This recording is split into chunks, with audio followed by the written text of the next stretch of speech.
La muerte del carbón es únicamente responsabilidad del Partido Popular. Y ustedes lo que están haciendo con su hipocresía.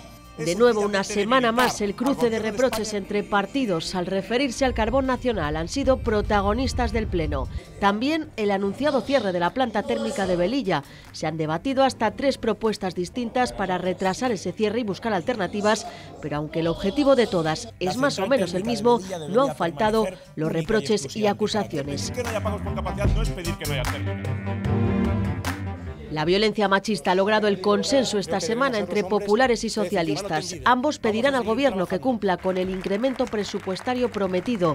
En los últimos 15 años, 800 mujeres han sido asesinadas en España a manos de sus parejas o exparejas. Y echamos la vista atrás para rememorar un 21 de noviembre de hace 10 años.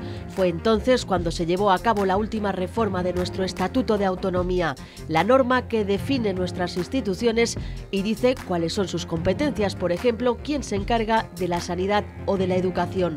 Hablamos con expertos para conocer qué fue lo que cambió en ese momento.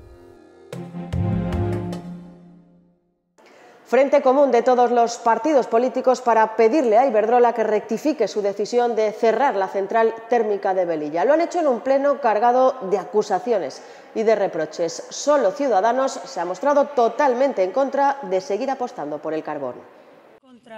Con 45 abstenciones y 35 votos a favor, las Cortes, a petición del Partido Socialista, reclaman al Gobierno de Rajoy que deniegue el cierre de la planta de Velilla y a Iberdrola que rectifique.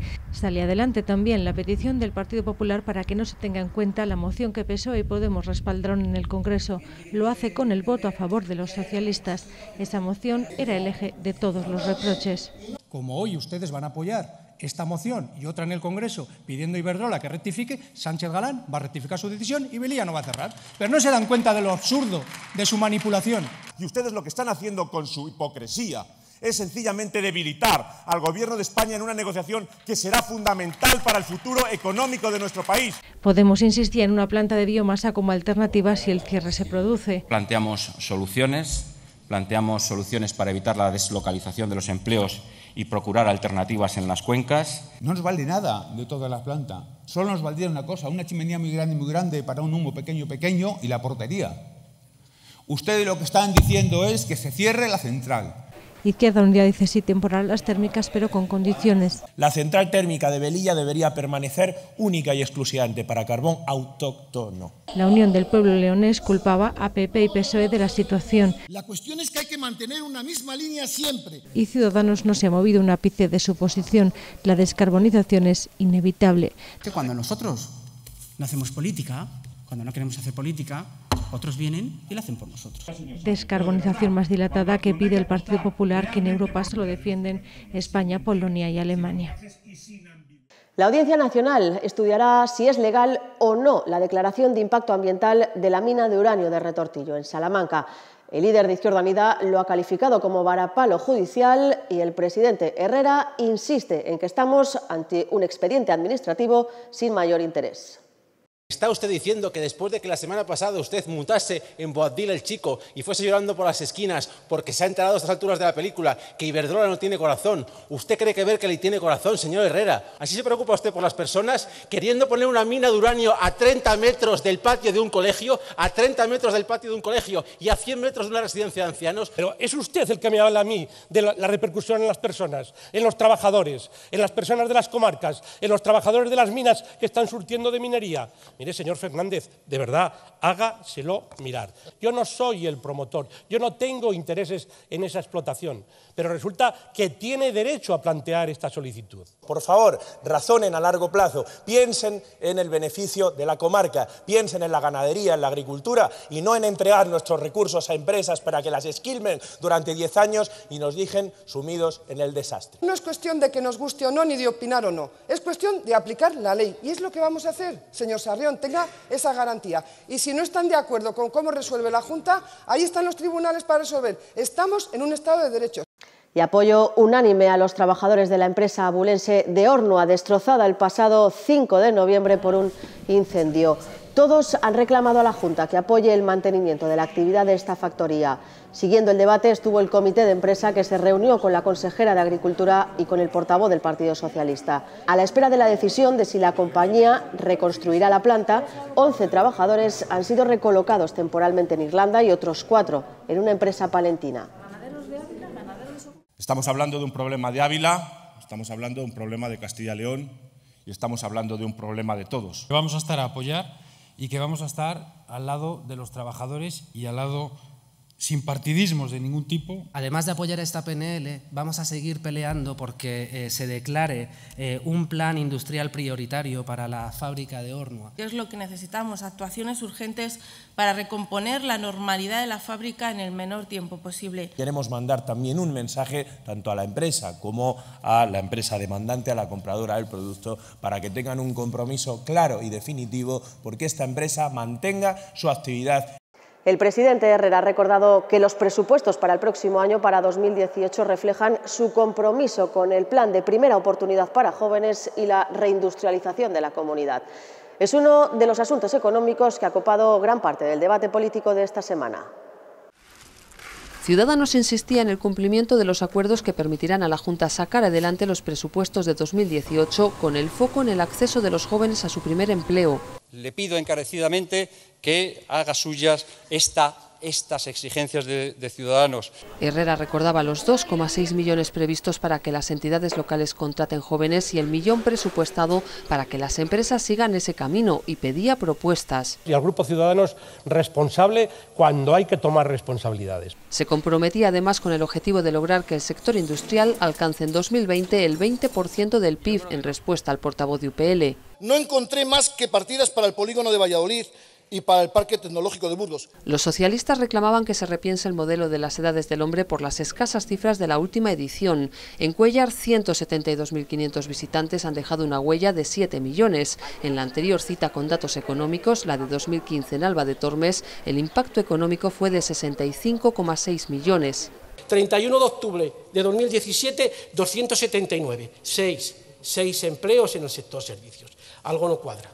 Del 30,2% de paro que tiene Córdoba al 10,7% de paro que tiene Segovia. El consejero además animaba a los agentes sociales a pactar subidas salariales en los nuevos convenios colectivos, tras las críticas de la bancada socialista, porque mientras en España los salarios descendieron en 2016 un 0,8%, en Castilla y León lo hicieron un 1,2%, y la titular de Economía y Hacienda explicaba a preguntas de Podemos que la Junta sancionará a las entidades bancarias que apliquen cláusulas abusivas, siempre que los casos no hayan prescrito. Y hay un problema con la prescripción, porque se cuenta desde la fecha del contrato y la verdad es que es otra cosa que se debería de cambiar. Las Cortes no daban luz verde a la propuesta del PSOE para dar ayudas directas al sector de la pizarra, en el que trabajan 2.000 empleados en 120 empresas. Los populares argumentaban en contra de ayudas directas y de beneficiar solo una parte del sector de la piedra natural. Lo que sí recibía el respaldo unánime de la Cámara es la petición a la Junta de políticas eficientes y rentables en materia de infraestructuras, propuesta por Ciudadanos y con enmiendas de PP y UPL. La medida persigue una planificación a largo plazo con criterios territoriales y sociales. La presidenta de las Cortes ha acudido a este acto sobre la violencia de género en un colegio de Segovia. Allí ha asegurado que la formación en igualdad es clave para luchar contra este tipo de violencia. Silvia Clemente apuesta por dotar de cuantas medidas de protección sean necesarias para las mujeres que lo sufren y por romper desde las aulas con los estereotipos que todavía existen. Este es un trabajo en el que tenemos que mirar mucho el futuro y los colegios, los chicos que están en este momento educándose, son quienes de verdad pueden llevar en su ADN de verdad imbricado el concepto de la igualdad. La violencia machista es ya un problema de Estado y eso implica fondos presupuestarios. En ello han insistido esta semana en las Cortes la Junta y el Partido Socialista. Ambos van a pedir al Gobierno central que cumpla con lo prometido y que incremente el presupuesto. Junta y PSOE aparcaban los reproches para lanzar un mensaje de unidad frente a la violencia de género. Creo que debemos ser los hombres, ustedes y yo, todos los hombres que nos dedicamos a la política y los que no, los que demos un paso adelante para ganar esta batalla. de acuerdo, mano tendida, vamos a seguir trabajando, vamos a coincidir, porque esto es también un asunto de comunidad, un asunto de sociedad, un asunto de progreso. El presidente reclamó ese consenso los 365 días del año y el líder del PSOE remarcó que el machismo se está recrudeciendo, que son urgentes nuevas medidas como las que salgan de la comisión creada en las Cortes y más financiación.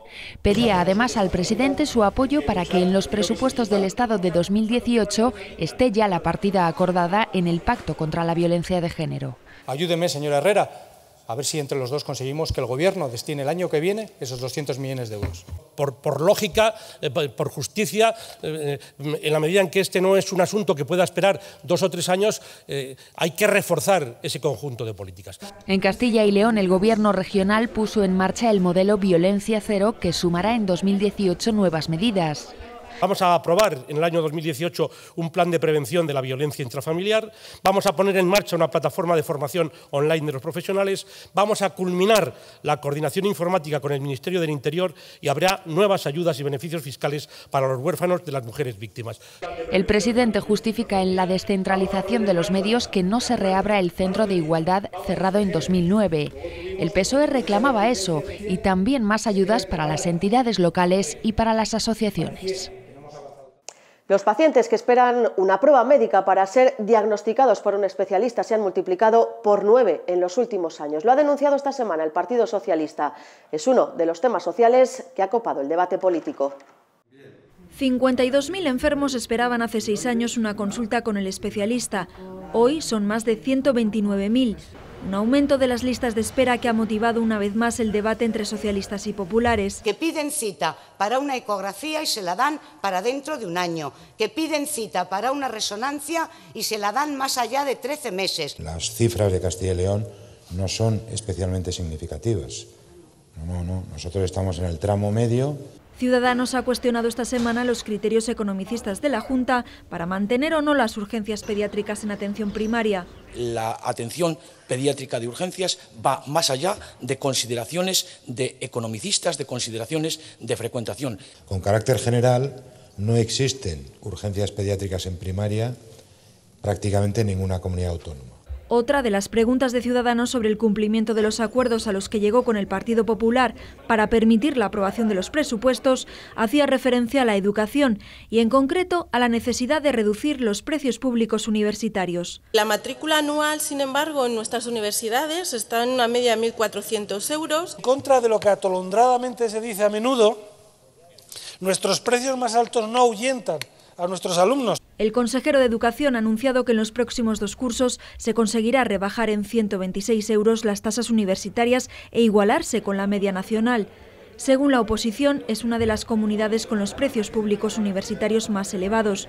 Para el Partido Socialista, los recortes están pasando factura a la educación. Y a pesar de eso, las oposiciones que usted sacan para el 2018 siguen siendo insuficientes y no cumplen con lo pactado con los sindicatos. En una moción relativa a la atención de las personas mayores, el Partido Socialista ha logrado recabar los apoyos necesarios para instar a la Junta a incrementar el número de plazas públicas residenciales y centros de día.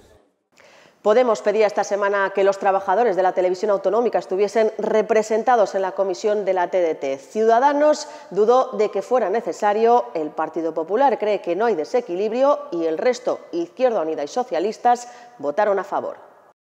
Nuestra intención con esta propuesta de incorporación de representantes de trabajadores trata también de mejorar la oferta televisiva de la que disponemos la ciudadanía de Castilla y León, entendiendo que los profesionales que trabajan en los medios a día con la información tienen mucho que decir al respecto. Estamos con la participación, estamos con el debate, estamos con la mejora de las normas, decimos que sí a esta toma en consideración. Me queda la duda si los trabajadores y los representantes de los trabajadores deben estar en esta comisión también pues, para proponer iniciativas. No es que lo veamos mal, tenemos la duda. ¿Quién mejor que ellos para explicar cómo detectar las necesidades de interés público, cómo llevarlas a cabo? Si llevamos también al procurador del común a la comisión, seguro que también contribuye con esto. Si llevamos a gente del CES, también contribuye con esto. Si llevamos a colectivos sociales, también contribuiría con esto.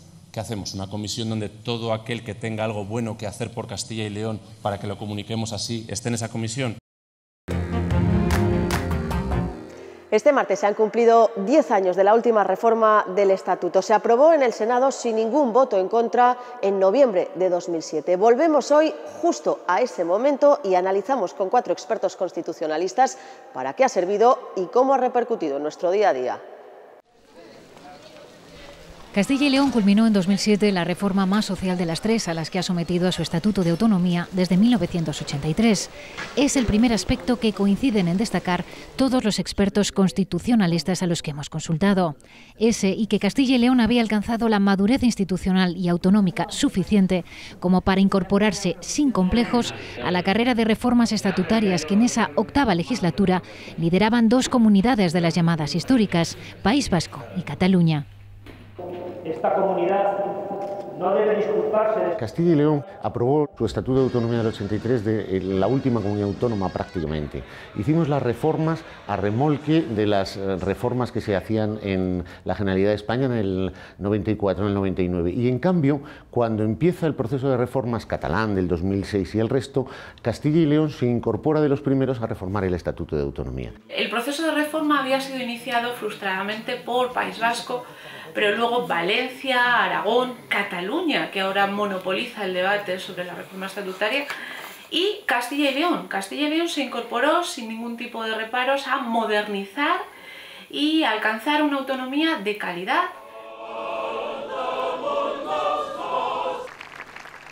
A continuación, yo creo que Castilla y León siguió una vía intermedia, es decir, no intentó modificar radicalmente la estructura de nuestro Estado de las Autonomías, como pretendieron otras comunidades autónomas, pero sí que se avanzó con respecto a otras. 3 años casi duraron las negociaciones políticas. En el proceso también se dio voz a agentes sociales y económicos. La tercera reforma del Estatuto salió como las 2 anteriores con el consenso de la Cámara, camino a Madrid.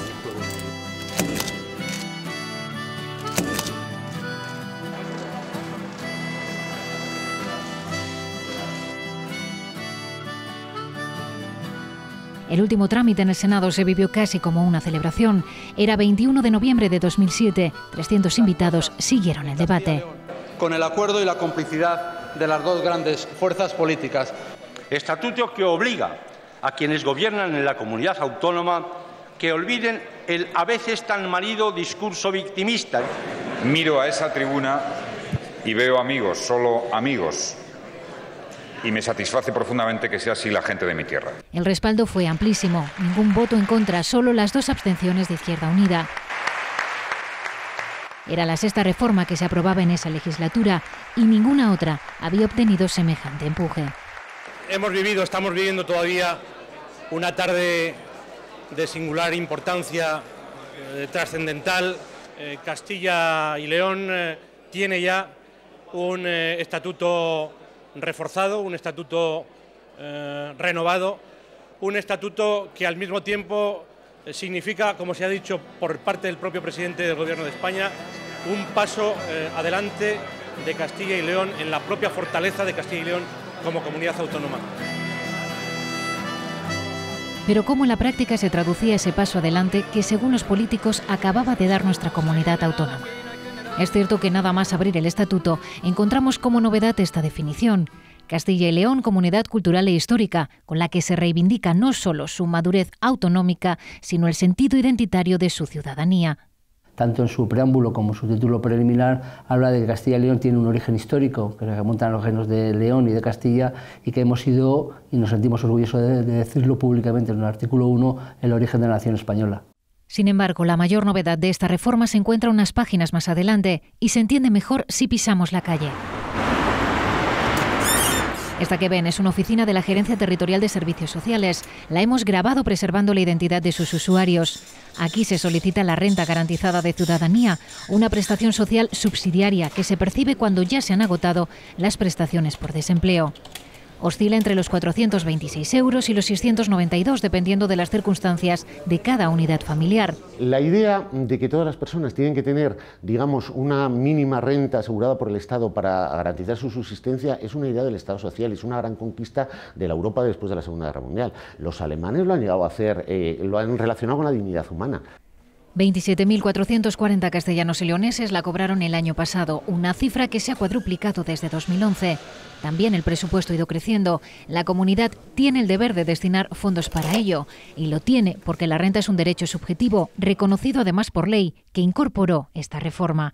Un derecho social dentro de una amplia carta de derechos y también deberes, en la que aparece, por ejemplo, el derecho a la educación, a un sistema de becas y ayudas al estudio o a una segunda opinión médica. Yo creo que lo más polémico en aquella época, lo que dio lugar a más artículos, prácticamente todos escribimos sobre ese tema, el tema del reconocimiento de derechos y deberes dentro del Estatuto. Ese fue quizá el aspecto más destacado, porque además, si no me equivoco, en el preámbulo del Estatuto se señalaba que era una manera de aproximar las instituciones de la comunidad autónoma a los ciudadanos. Es algo que se introduce dentro del espíritu de esas reformas de la octava legislatura. Ya lo había hecho Andalucía, ya lo había hecho Cataluña, pero con una diferente metodología. Desde luego es el artículo 13 el que sintetiza en un solo precepto los derechos sociales. Se preocupa en singularizar la posición de los más vulnerables, de las personas mayores, de los menores, de las personas que tienen algún tipo de discapacidad o algún tipo de necesidad. ¿Cuál es la finalidad? Pues afianzar la protección de los derechos de los ciudadanos más allá del marco constitucional. Hay algo de precisión y sobre todo son derechos en el ámbito autonómico y como mandatos al legislador. Probablemente tanto los que se llaman derechos como los que el propio estatuto llama principios o mandatos hacia el legislador. Realmente lo importante de eso no es que aparezcan en el estatuto, que está muy bien, lo importante es cómo se realizan por las administraciones públicas. Entre esos derechos, este artículo 14, que no aparecía en ese momento en ningún otro estatuto. En ese sentido, nuestro articulado y nuestro estatuto de 2007 fue pionero, porque innova más allá de la propia discriminación por razón de género, la orientación sexual, interdiciendo o prohibiendo que directa o indirectamente se genere cualquier tipo de discriminación por esa causa. Está bien que se recoja de manera explícita, constitucionalmente ya está recogido, pero que el estatuto lo recoja, yo creo que es algo positivo porque da una fuerza mayor. De hecho, nosotros cuando comenzamos a negociar la ley de igualdad social de la diversidad sexual, que es la que estamos tramitando con los grupos políticos, uno de los argumentos que utilizamos fue que el Estatuto de Autonomía recogía ya en su articulado este elemento, pero es un argumento más, pero no es el único, claro. Y es que es un sitio donde es particularmente necesario, porque de todas las comunidades del Estado es probablemente la comunidad más difícil, ¿no? En la que hay más discriminación hacia el colectivo de lesbianas, gays, transexuales, bisexuales. Entre las leyes que ya han emanado de esa Carta de Derechos Sociales se encuentra desde 2013 la que da respuesta a las necesidades de las personas con discapacidad. Para facilitar su integración en los diversos ámbitos de la vida. Se ha hecho un esfuerzo de desarrollo de todo el estatuto y en particular de ese título primero. En cuanto a desarrollo institucional y a desarrollo social, comparativamente no somos los primeros, pero no estamos mal. Los derechos sociales necesitan unas prestaciones de carácter económico. Y claro, no es lo mismo en una época de boom que en una época de vacas flacas como la que nos ha tocado y nos sigue tocando vivir. El techo más pesado al desarrollo de esta reforma se lo puso la crisis y también una sentencia del Constitucional que dejó encalladas, sin posibilidad de prosperar, las competencias sobre la cuenca del Duero. La sentencia del Tribunal Constitucional en esta materia también era previsible, porque la Constitución lo deja bastante claro, es decir, la competencia en materia de aguas intracomunitarias corresponde a la comunidad autónoma, pero cuando la cuenca hidrográfica transcurre en más de una comunidad autónoma y sobre todo cuando es en el caso de Castilla y León con el Duero, que transcurre entre dos países como son España y Portugal, la competencia es del Estado. La del Duero era la mayor novedad competencial, pero la reforma se aprovechó también para perfilar mejor las ya asumidas, perfeccionar el diseño institucional y eliminar residuos históricos. Las comunidades que veníamos detrás y que no teníamos tantas competencias, aunque teníamos la misma organización institucional, la teníamos con limitaciones. Es decir, el presidente, por ejemplo, no podía disolver la Cámara porque se quería, entre otras cosas, que las elecciones coincidieran todas las elecciones, salvo las gallegas, las vascas y las catalanas, el mismo día y entonces esto configuraba un poder presidencial un tanto extraño. Desde un punto de vista organizativo también recoge relaciones absolutamente novedosas con el Estado y también con el resto de comunidades autónomas, y en tercer lugar su organización, la propia organización la estructura del Estatuto de Autonomía creo que resulta realmente importante en el ámbito competencial. Eso es una innovación, es muy característico de Castilla y León, porque se apostó por el diálogo social, siempre lo ha dicho, sobre todo el presidente Herrera, ¿no? Pero yo creo que siempre se apostó por el diálogo social muy pronto. Entonces hay muchos acuerdos antes del Consejo del Diálogo Social. Yo creo que cuando se pone lo del Consejo del Diálogo Social, lo que se quiere es marcar en el Estatuto, institucionalizar. De hecho, se hace inmediatamente una especie de ley del Consejo del Diálogo Social y un reglamento. Con la perspectiva de estos 10 años que ahora se cumplen, los mismos expertos creen que el resultado fue satisfactorio y que cabe seguir ahondando en todo lo que recoge este texto antes de pensar en nuevas reformas. Yo creo que más que modificar normas jurídicas, lo que hay que hacer es aplicarlas correctamente. Entonces yo creo que lo que tenemos que exigir a los ciudadanos es lo que ya está escrito se lleve a la práctica. Uno de los principales retos de este estatuto, que los ciudadanos de Castilla y León conozcamos mejor el estatuto y las garantías jurídicas que de él se derivan. Digamos que cuando llegamos, una vez que llegamos de los primeros, ahora la crisis es muy común, es una crisis del Estado social y del Estado autonómico también, y eso no deja de afectar a Castilla y León, porque el nuevo replanteamiento o el posible replanteamiento de toda la estructura del Estado autonómico, tarde o temprano se reflejará en Castilla y León. Y es el contexto político nacional el que condicionará cualquier posible reforma que se quiera emprender, como la que han planteado los grupos parlamentarios en esta legislatura. En cualquier caso, el Estatuto recoge con claridad cuáles han de ser los pasos para cambiarlo. Pero esa será otra historia.